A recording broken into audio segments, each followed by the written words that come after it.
አርሰናል ከጉድ ወጥቷል። የናዝሬቱ ኢየሱስ የሰው ልጆችን ሁሉ ሲያድን የብራዚሉ ኢየሱስ ደግሞ ዛሬ አርሰናልን አድኖታል።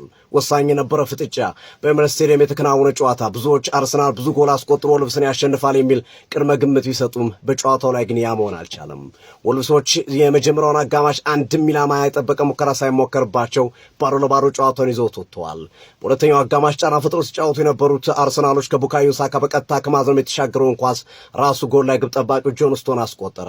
ጨዋታውንም አርሰናል 1-0 እንደውም ተጨማሪ ጎል አስቆጥሮ ያሸንፋል ተብሎ በተጠበቀበት ሰዓት ላይ ግን የወልቭስ የማጥቃት እንቅስቃሴ ተሻሽሎ በመምጣት በካውንተር አታክ መጥቶ ከማን የተሻገረውን ኳስ አጥቂያቸው አርካዶሬ ጨርፎ ምርር ብላ ያስቆጠረ።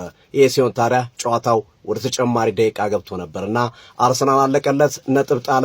ነገ ማንቸስተር ሲቲ አንገቱ ላይ ስተነፍስ የነበረው ማንቸስተር ሲቲ ጉሩቦን ይዟል ተብሎ ስጋት ውስጥ ተገባ። አርሰናሎችም ተጨነቁ፣ ተጠበቁ።